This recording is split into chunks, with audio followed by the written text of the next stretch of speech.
opportunity. On this occasion, we from the Group 11 would like to explain the legal basis for combating corruption in Indonesia. And before we get into the material, I want to introduce the members of our group, namely me, Nurul Bumula, Agnes Pandi, and Jariska Mandagi. Okay, let's get into the first material, namely about introductions. Corruption is an extraordinary crime that boils down to public distrust. Corrupt practice can weaken institutions, corruption can be done by anyone, and the victims can be anyone. And the next material is about fundamental norms of the state. Pancasila has been agreed upon as the source of all source of the state's law. Based on the Article 2 of Law Number 20 of 2011, that it comes from the people, people's sovereignty. Pancasila is the basis of law, both written and unwritten. The source of law is the highest source of law. Pancasila means that all the precepts contained in it are used as a basis for regulating government and state administrations. As basic and fundamental norms, the values of Pancasila can also be realized in the forms of norms because those values can be applied in the attitudes and behaviors of citizens as guidelines for life in society, nation, and state. Okay, for the next material can be explained from my friends. Okay, I will explain about the basic rule of the country and all formal. The basic rule of the states or state-governed gazettes as the legal basis for the eradication of the corruption in Indonesia are Article 33 of the 1945 Constitution and TAP MPR number 10 MPR 1918 concerning clean and free states organizer, collusion and nepotism, and the United Nations Convention on the Eradication of Corruption or known as the United Nations Convention Against Corruption or UNCAC. Article 33 of the Constitution of the Republic of Indonesia year 1945 is the main joint that becomes the constitutional basis for the country economy and controlled by the state and natural resource contained to be used as much as possible for the prosperity of the people. This article is the foundation of the economic system. Indonesia has ratified this convention through Law Number 7 2006 and has implemented it through various national legislation and policy in efforts to prevent and eradicate corruption.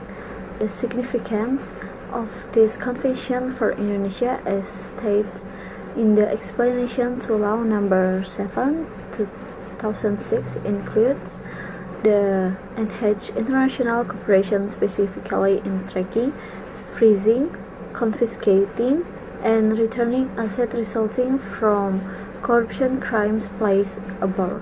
Increased international cooperation in extradition treaties, mutual legal assistance, transfers of prisoners, transfers of criminal proceedings, and cooperation in law enforcement and harmonization of national laws and regulation in the prevention and eradication of criminal acts of corruption in accordance with the convention. And for the next material will be explained by my friend Jariska Mandagi.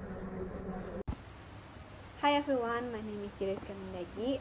So continue with the third part, namely implementing regulations and autonomous regulations.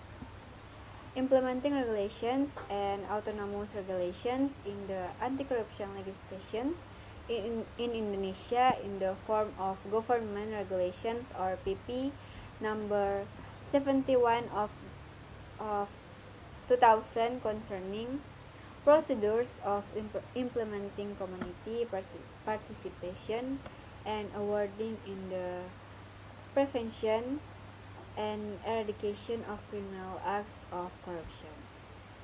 In this government regulation, It is started about how individuals, community organizations, and non-governmental organizations can be actively involved in eradicating corruption in Indonesia in the form of searching, obtaining, and providing information on suspect criminal act of corruption to law enforcement and commissions government regulation PP number 43 of 2018.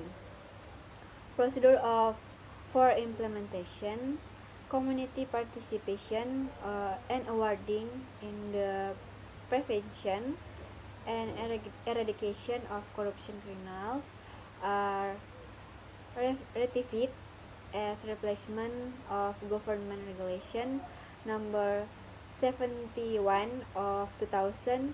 In this government regulation, it is regulate about the participation of the community that is realized in the form of the right to seek, obtain, and provide information, the right to obtain service in seeking, obtaining, and providing information.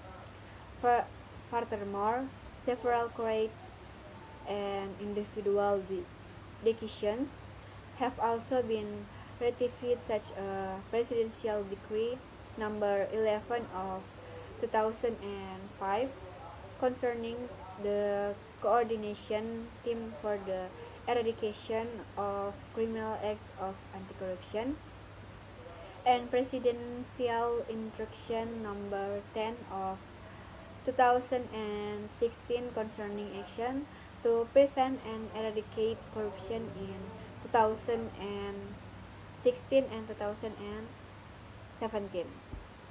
Next, conclusion. In principle, Indonesia is a state of law. Certainly, wants all action or actions of official and their people to have a clear legal basis, both based on written and unwritten law. Thanks.